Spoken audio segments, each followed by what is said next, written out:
आराम से जरा बैठे, थोड़ा टाइम अपने लिए दीजिए और आवाज नहीं करें, बिल्कुल भी नहीं, शांतिपूर्वक बैठे।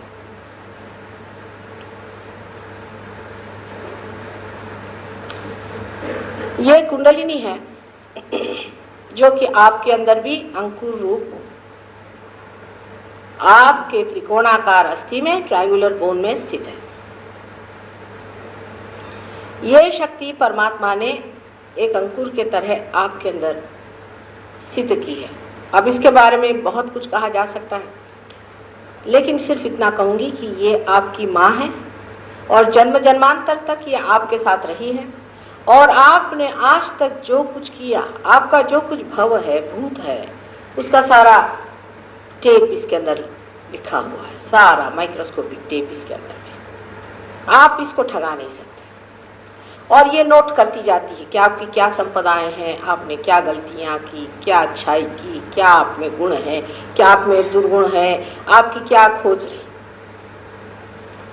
ये त्रिकोणाकार अस्थि में अत्यंत पवित्र आपकी माँ है और उसके नीचे में जो चक्र है जिसे आप देख रहे हैं, ये गणेश जी का चक्र है। यह अपनी माँ गौरी, जिसको कि हम कुंडलिनी कहते हैं, उसकी रक्षा करने के लिए नीचे बैठे। मैंने जो आदमी पवित्र नहीं है वो कुंडलिनी का कार्य नहीं कर सकते। सिर्फ अत्यंत पवित्र आदमी को ही अधिकार होता है कि वो कुंडलिनी का कार्य करे।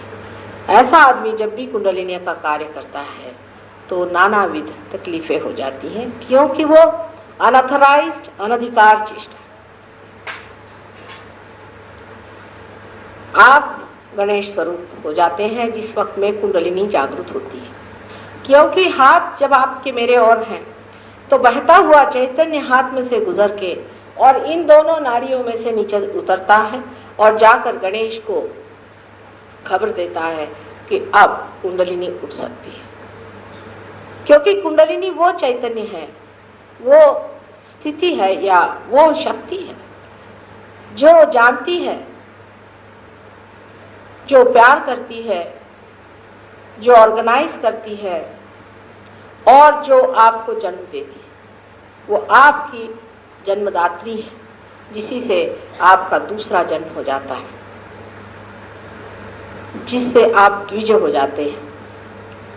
ये शक्ति अत्यंत पवित्र है, अछूती है और इस तक कोई भी नहीं पहुंच पाता जब तक जो आदमी इसका अधिकारी है आपके सामने खड़े न हो जाए।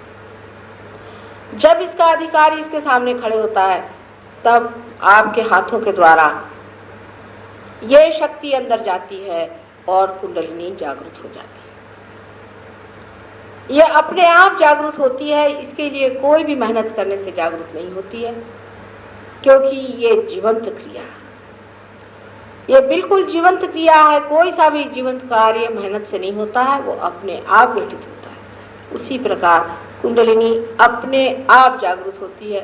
सिर्फ उसे ये पता होना चाहिए कि अपने सामने वो इंसान खड़ा है जो उसका अधिकारी है। यह कुंडलिनी उसके बाद दूसरे 6 चक्रों को छेदती हुई ऊपर जाती है। उसमें से जो महत्वपूर्ण चक्र है वो नाभि चक्र है।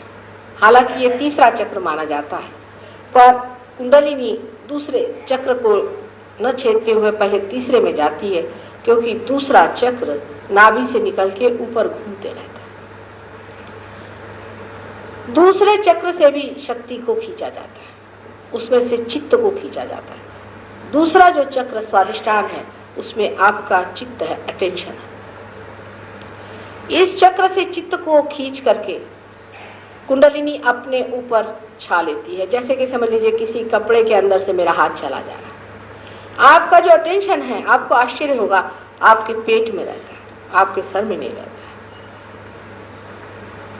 अटेंशन आपके पेट में रहता है, लेकिन ज्ञात अपने ब्रेन से होता है। वो किस प्रकार? वो भी स्वादिष्ठान चक्र की ही वजह से। वो बाद में बताऊंगी आपको, आज तो इतना ही बताऊंगी कि जो चित्त है उसे लेते हुए कुंडलिनी ऊपर उठने लगता है। उसके बाद स्वाधिष्ठान चक्र जो है वो हमारे कार्य करने का, आगे की बात सोचने का, विचार करने का सेंटर है, क्योंकि इसी सेंटर से हमारे पेट में जो मेद है, जो फैट है, उसको बदल करके और मेंदु के लिए यानी अपने ब्रेन के लिए ठीक बनाया जाता है। वो इसी केंद्र का काम है, इसे स्वाधिष्ठान चक्र कहते हैं। इस चक्र से हमारा ऑर्टिक प्लेक्सस नाम का प्लेक्सस, जो कि बाहर डॉक्टर लोग जानते हैं, वो चलता है। ये चक्र आजकल मॉडर्न लाइफ में बहुत ज़्यादा विद्यमान है, क्योंकि हम लोग बहुत ज़्यादा सोचते रहते हैं, हर समय हम लोग सोचते रहते हैं। अति सोचने की वजह से हमारे जो दूसरे काम इस चक्र से होने के होते हैं वो निग्लेक्ट हो जाते हैं, उनके तरफ हम ध्यान नहीं दे पाते। वो काम इस प्रकार है कि ये चक्र लिवर के ऊपर का हिस्सा, पैनक्रियास, स्प्लीन, किडनी और यूट्रस सबको संभालता है। जब हम बहुत अधिक सोचते हैं तो हमें डायबिटीज की बीमारी हो सकती है, क्योंकि हमारा एक ही चक्र है जो कि सोचने के लिए भी मेद को या फैट को बदलते रहता है, और वही चक्र है जो हमारे पैनक्रियास को भी संभालता है। इसलिए जो आदमी बहुत सोचते विचारते हैं उन्हीं को डायबिटीज की बीमारी होती है। और दूसरी बीमारी जो किडनी की बीमारी है वो भी ऐसे ही लोगों को होती है जो बहुत सोचते विचारते रहते हैं। उसके और भी कारण हो सकते हैं, पर मुख्य कारण किडनी की बीमारी का अधिक सोच विचार करना है। अधिक सोच विचार करने से लिवर भी खराब हो जाता है और यूट्रस पे भी इसका बड़ा असर आ जाता है। अब आप कहेंगे कि माँ, सोच विचार कैसे रोका जाए? मनुष्य हर समय सोचते ही रहता है, उसका विचार एक क्षण भर भी नहीं रुक सकता, और अगर वो रुक जाए तो बड़ी आश्चर्य की बात है कि वो कैसे रुकता है। और आपको यही मैं दिखाऊंगी कि अभी आपके थोड़ी देर में आप एकदम देखेंगे कि आपके दिमाग में कोई भी विचार नहीं, सारे विचार एकदम शांत हो। आप अंदर देखिएगा, आपको लगेगा कोई भी विचार हमारे दिमाग में नहीं आ रहा, हम एकदम शांत। ये जब आज्ञा चक्र जो ऊपर में है, जब कुंडलिनी वहां पे लांग जाती है तब वो घटित होता है। उसके बाद में नाभि चक्र जो है ये भी बहुत ही महत्वपूर्ण है। नाभि चक्र हमारे जितना भी पाचन क्रिया वगैरह है इस पे निर्भर होता है। नाभि चक्र हमारे धर्म को मानता है। मनुष्य का भी धर्म होता है, सिर्फ उसको स्वतंत्रता है, चाहे वो अपने धर्म में रहे या न रहे। बाकी संसार की किसी भी चीज में स्वतंत्रता नहीं। जैसे कि सोना है, उसका अपना धर्म है कि वो खराब नहीं होता। बिच्छू का अपना धर्म है कि वो डंक मारता है। सांप का अपना धर्म है, शेर का अपना धर्म है, वो अपने अपने स्वधर्म में बैठे रहते हैं। लेकिन मनुष्य को स्वतंत्रता परमात्मा ने दी हुई है। वो ये स्वतंत्र है, चाहे तो धर्म में रहे चाहे अधर्म में रहे। उसको चाहे बुराई जीतनी है तो बुराई को जीत ले, और चाहे तो वो अच्छाई को जीत ले। ये स्वतंत्रता परमात्मा ने विशेष रूप से मनुष्य को क्यों दी? क्योंकि इसके पाए बगैर बसा आता बसा एक तर उशिराने येऊन सगळ्यांना डिस्टर्ब नाही केलं पाहिजे। बसा तिकडेच बसा मागे।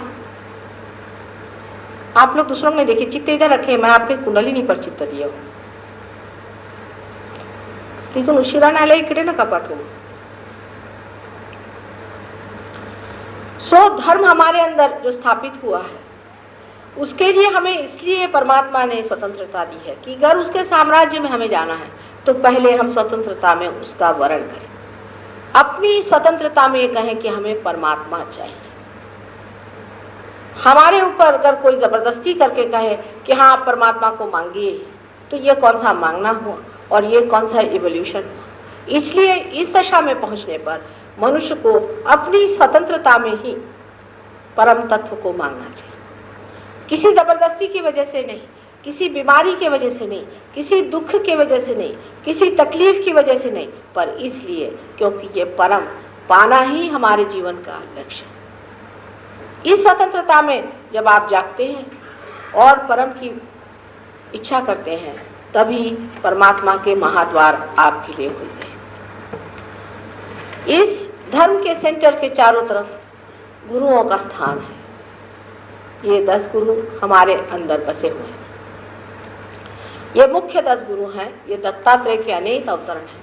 इनमें से हम कह सकते हैं शुरू से कि सोक्रेटिस अपने ज़माने के, मोसेस पुराने ज़माने के, इब्राहिम, मोहम्मद साहब, गुरु नानक, अभी अपने जो शिरडी के साईनाथ हो गए, ये लोग सब एक ही तत्व के, सौराष्ट्र, ये सब लोग एक ही तत्व के, एक ही व्यक्ति के, एक ही महत्ता के अवतरण हैं। उनमें जरा भी अंतर नहीं है। मोहम्मद साहब में और नानक में इतना सा भी अंतर नहीं। उन्होंने ही फिर से जन्म लिया, क्योंकि मोहम्मद साहब ने जब देखा कि लोग इस तरह से उनके धर्म का विपर्यास कर रहे हैं और धर्म को छोड़कर गलत चीज़ों में पड़े जा रहे हैं, तब उन्होंने नानक साहब का जन्म ले करके और उन्होंने उस चीज़ को ठीक करने की कोशिश की और दोनों में पूरी समय यही कोशिश की कि वो लोग एकता में आ जाएं, उनमें यूनिटी हो जाए। पर आप जान ही रहे हैं कि उनका भी क्या हाल हो